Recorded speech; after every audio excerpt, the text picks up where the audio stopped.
Hutchinson Review. Bienvenue sur la chaîne JFR 900 Drone Review. Je suis ravi de vous retrouver pour une nouvelle vidéo. Donc aujourd'hui vous ne voyez rien devant moi puisque cette vidéo donc est la suite des aventures des petits raceurs que je vous avais présentés par le biais de Kane Hutchinson en fait.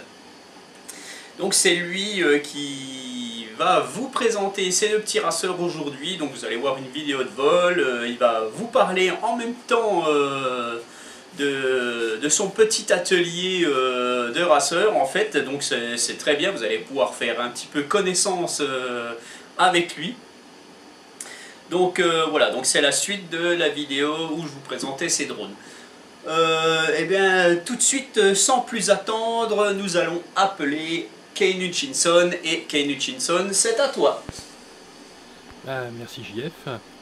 Bon, alors comme JF vient de vous l'expliquer, donc ici je vous retrouve un petit peu dans mon atelier. Donc c'est Kane Hutchinson pour JFR 900 Review. Donc moi je vais faire un petit peu de la sous-traitance pour JF, comme il vous l'a expliqué dans sa vidéo. Donc les raceurs, c'est pas forcément sa tasse de thé, donc lui c'est un grand spécialiste, vous le savez, de tout ce qui va être prise de vue, etc., les gros modèles, donc modèles de loisirs, etc. Moi j'ai pas la prétention de toute façon d'être un professionnel en raceur. J'ai commencé il y a 5-6 mois à peu près, aidé par beaucoup de gens du forum et de la communauté. Donc ce que je vais essayer de faire, c'est essayer de compléter la review de JF sur deux petits modèles qui avaient tout au départ pour être assez sympa. Et à l'arrivée, vous allez voir, ça n'a pas été si simple que ça. On essaiera d'avoir des images en vol, des images en vol un petit peu correctes. On fera de notre mieux. Donc je vais vous présenter donc deux modèles de la gamme Aurora RC. Le Aurora A100 qui est, alors sur le papier c'était vraiment une machine extraordinaire. Moi franchement c'est celle-là que je voulais à tout prix essayer. Un petit modèle 1S, c'est-à-dire l'équivalent de nos petits Tiny Whoop, mais en brushless, avec des moteurs brushless 15 000 de kV, c'était énorme, et finalement vous allez voir que même si c'est une bonne machine, même si elle a des concurrents, il y a quand même quelques petits soucis. Ensuite, la seconde machine qu'on va vous présenter, vous l'avez déjà vu dans la pré-review de Jean-François, c'est aussi un Aurora RC. Donc c'est le Aurora 110 mm, le Aurora 110. En fait, il vous l'a dit, il fait un petit peu plus de 110, c'est un 124. Alors allez savoir pourquoi ils l'ont appelé 110. Alors ça, c'est une super machine. Hélas, concurrencée par le Baby Hawk Air, que vous avez peut-être déjà vu en review. Et je dis une super machine... 30 secondes, c'est-à-dire que toutes les 30 secondes, la mienne, boum, elle tombe. Donc on retrouve des soucis qu'on a déjà vus sur le Dark Max, mais je vais vous en dire un petit peu plus loin, pour vous expliquer qu'en fait c'est sans doute pas dû à la machine, mais peut-être à la télécommande que nombre d'entre vous utilisez, que moi j'utilise sur ce modèle que j'ai eu donc avec un récepteur FrSky, donc FrSky. C'est la TS8G Jumper qui est une bonne radio, même si elle est petite, même si les gimbals sont pas extraordinaires, mais qui fait le taf parce qu'elle est multi-protocole. Mais là, malheureusement, sur le protocole FrSky, c'est pas du tout ça. Alors, on va y aller. Je vais vous présenter... ensuite, un petit peu l'endroit où je travaille. Bon, j'ai fait genre, hein, et en fait c'est mon garage. Donc vous voyez, je suis habillé chaudement parce qu'il doit faire 2 degrés dans le garage. Donc c'est agréable l'été quand il fait 40, un petit peu moins l'hiver quand il fait parfois -5 et qu'il faut travailler sur l'établi. Voilà, allez, on se retrouve tout de suite pour la découverte de ces deux appareils. Voilà, salut les furieux, de retour. Voilà, ça y est, on y est là. Donc c'est mon établi. Donc on va retrouver nos petites machines. Donc les machines que JF vous avez montrées. Donc ici, donc vous avez le Aurora A100. Donc c'est un 100 mm. Hein.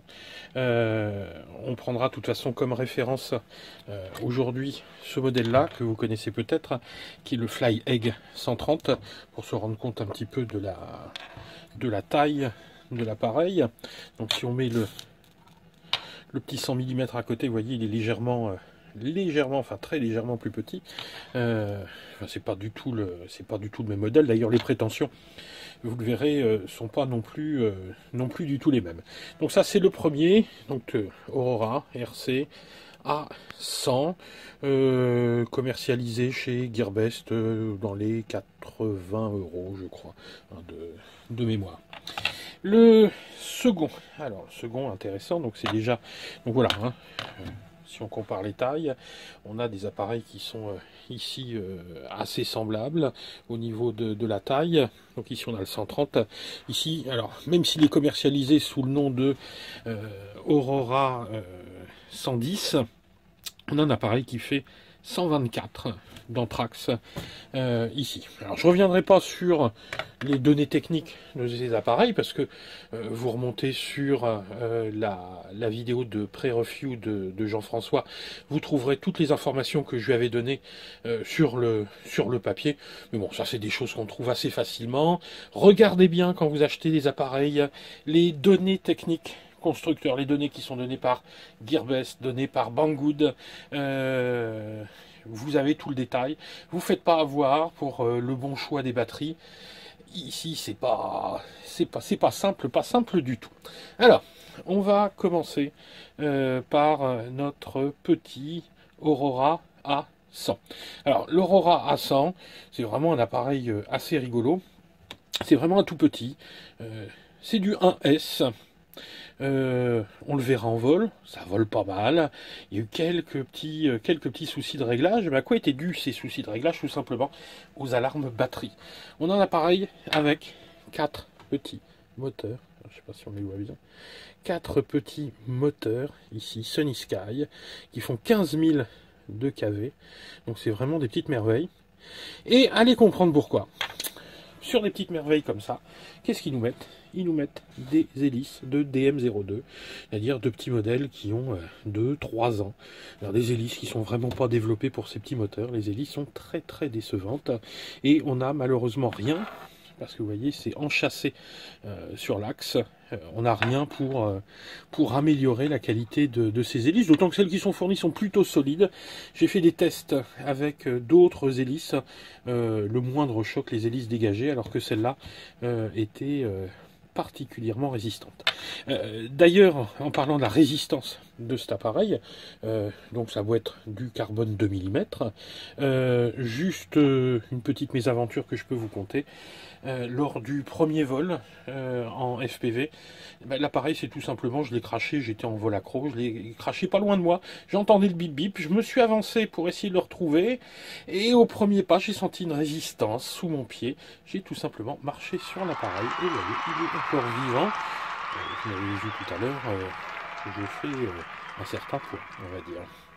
Alors, petite difficulté en préambule avant de voir le vol sur cet appareil, eh ben, c'est un petit peu ce que je craignais. C'est-à-dire qu'ici, on est sur du brushless 1S. Alors, la prise qui est fournie ici, c'est une prise Valkyra. Donc une petite prise Valkyra, et malheureusement moi je n'avais pas de Valkyra, donc j'ai fait un petit adaptateur, vous voyez ici, hein, tac, avec une prise JST 2 pins, ce qui va permettre d'utiliser tout simplement les batteries du Tiny 7, des Tiny Whoop, etc. Alors j'ai testé un certain nombre de choses. Je m'étais dit au départ, normalement les batteries du X5 ça va le faire. Pareil, un petit adaptateur. Et j'ai testé ça. Et ben ça vole pas. Il n'y a vraiment pas de puissance. Ça décolle à peine. C'est trop lourd. Et boum, ça retombe. C'est-à-dire on a une espérance de vol qui est de l'ordre de 15 secondes. Ensuite, j'ai repris des choses que j'avais dans ma caisse de batterie, surtout mes 1S. Alors ça vaut strictement rien. On a ici des batteries qui font 20-25 C maximum. Ça, hop, on vire, on dégage, ça marche pas. Alors j'ai cherché à droite à gauche et j'ai regardé un petit peu dans mes batteries ce que j'avais. Et le mieux, c'est ça. C'est la seule chose avec laquelle j'ai réussi à obtenir un résultat. Sont tout simplement les batteries Gaoneng, donc les GNB 450 mAh en 1S. Les seules qui vont vraiment faire voler correctement cet appareil. Pourquoi? Tout simplement parce que ce sont des 80C avec 160C, vous le voyez, en pic. C'est-à-dire qu'on peut vraiment taper dedans. On a, grâce à ça, une autonomie qui est somme toute quand même assez limitée. Allez, on va dire vol à fond avec quelques figures, 1 minute 30, et on finit le vol tranquillement. Disons qu'on a 2 minutes 30 de vol avec cet appareil. Alors c'est vrai qu'on s'amuse bien pendant 7 minutes 30 ou pendant ces 2 minutes, mais on reste quand même un petit peu sur sa faim. Alors je vous conseille, si vous craquez pour cet appareil, de prévoir pas mal de batterie. Alors, cet appareil, il est en concurrence directe, vous le verrez, avec un autre appareil qui lui ressemble beaucoup, qui est le BAT 100, avec lequel on a les mêmes soucis, qui sont des soucis de batterie.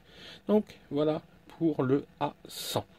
On passe maintenant, hop, ici, au petit chouchou. Il est là. Donc voilà, le Aurora RC. Éclairer un petit peu correctement. C'est pas évident d'avoir de la lumière ici. On va le mettre hop, dessous. Voilà. Alors moi je suis pas équipé en vidéo de façon extrêmement complexe. Donc vous allez sûrement avoir des bornes dans la vidéo à cause de l'éclairage, mais on va faire avec. Alors le Aurora ici 110 mm. Alors à configurer, ça n'a pas été difficile. Honnêtement, sous Betaflight, ça se fait tout seul. Tout est prévu. Juste deux surprises. Lors du paramétrage. Le premier, c'est que c'est un appareil qui est donné pour voler en 2S. Donc, moi, alors attendez, j'ai pas ça parmi les batteries, je cherche. Non, j'ai pas de 2S ici. Donc, moi, j'ai utilisé des XF Power 70C en 2S. Et ben l'appareil décolle et boum, il retombe. Ensuite, je suis passé en 3S et alors là je me suis dit bon allez, on va envoyer de la sauce, on va mettre directement du GNB Gaoneng, pareil 80C, 160C en pic. J'ai essayé aussi les Rhino 610 en 25C si je dis pas de bêtises, 20C. Alors celle-là, hop, on les oublie, hop, on les dégage également. C'est pas la peine. Donc vous voyez là aussi un appareil qui va tourner en 3S. Seul petit souci, parce qu'il y en a quelques-uns des soucis. En mettant les 3S, le décollage, oh ça part fort, hein, ça part très très fort, vous verrez ça. Seulement il y avait du flotteur, c'est-à-dire le flotteur qu'est-ce que c'est? C'est tout simplement les hélices qui vont se mettre en résonance, le moteur qui ratatouille, et bref, ça fait chauffer tout ça. Alors comment régler ça? C'est assez simple, faut aller travailler dans les PIDs. Alors, si vous y connaissez rien, vous affolez pas. Je vous donnerai les valeurs des PIDs à utiliser. Quand on a un moteur qui vibre, un moteur qui chauffe, et ben c'est la valeur D, de PID, qu'il faut baisser. En l'occurrence, en les baissant je suis passé de 25 à 12. Je les ai divisés par 2. Et ça a réglé le problème. Ça fonctionne très très bien, très très fort. C'est vraiment une bonne machine. Mais, parce qu'il y a toujours un mais, voilà. Le souci, je vous le montre, il est ici. Qu'est-ce que c'est? Alors, j'ai ici un récepteur FR Sky. Un petit récepteur FR Sky avec une toute petite antenne. Alors, au départ, il était monté à l'intérieur. Vous voyez, dans cet espace. Voilà. Donc, il était coincé entre la plaque de carbone et le VTX, qui est juste en dessous. Donc, j'ai démonté la top plate qui est ici, j'ai sorti le récepteur et en espérant que ça fonctionnerait mieux, mais hélas, si je le fais fonctionner avec ma T8 SG Jumper, qu'est-ce qui se passe? Ça vole bien, et tout d'un coup ça vole plus. L'appareil se met en fail-safe et boum, tombe comme une pierre. Donc autant vous dire que ça m'est arrivé en faisant un loop, en balançant de la puissance, il est parti comme un dingue, j'ai eu quand même assez peur. Donc ensuite, je me suis limité à des choses un peu près du sol et au-dessus de la pelouse pour pas le casser. Donc la situation actuelle elle est simple, c'est que moi je vais pas voler avec ça, hein, je veux pas me le foutre sur la tronche non plus. Donc vous voyez ce petit récepteur ici, ce petit FR Sky, je vais tout simplement le remplacer par un petit Fly Sky à 8... oh non, il est peut-être un petit peu plus cher, je l'ai commandé à 12 € en France, il doit arriver demain ou après-demain, et je vais utiliser cette radio que beaucoup détestent, la Fly Sky.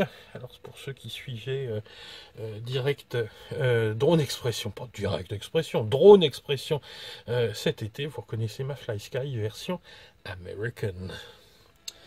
Donc voilà, donc l'atelier, on a assez vu, voilà ce que j'avais à vous dire sur les petits appareils. On se retrouve maintenant, alors je peux pas encore vous dire, en fonction de la météo, ce sera soit dehors, soit vendredi au gymnase, c'est-à-dire que je vous ferai un vol en intérieur, on essaiera de le voir en LOS, c'est-à-dire en vol à vue, on essaiera de voir les deux. Alors celui-là il n'est pas facile à voir, hein. Croyez-moi, quand je l'ai essayé en vol à vue, il faut avoir des bons yeux. Je vous ferai également des prises avec le DVR, un des Fat Shark, pour que vous puissiez vous rendre compte de ce que ça donne en FPV, et puis vous ferez votre idée. Allez, salut, à bientôt.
salut les furieux. Voilà, donc on est samedi soir, hein. Enfin, il est 18 h, fin d'une bonne session de vol. C'est l'ouverture de la saison en Normandie. Premier jour où on a du soleil, on a pu voler quasiment en t-shirt.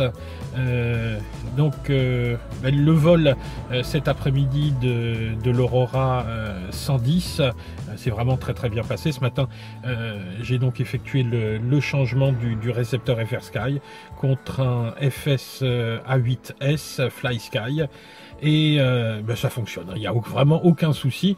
Donc moi, le petit conseil que je vous donne, si vous êtes tenté par cette Aurora qui est vraiment une excellente machine, bien nerveuse, très sympathique à piloter, c'est tout simplement ne la prenez pas en FR Sky avec le récepteur initial. Soit vous la choisissez sans récepteur, soit directement avec un autre protocole, en évitant évidemment le DSM2, parce que là c'est juste une plaie à configurer. Mais enfin bon, si vous êtes équipé Spektrum, malheureusement vous devrez passer par là.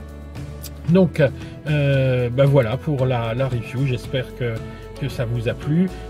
Si vous avez des questions, dans les commentaires en bas, vous notez, il n'y a pas de souci. Vous savez de toute façon que je suis sur les différents forums, vous pouvez me poser des questions, même en MP je serai dispo.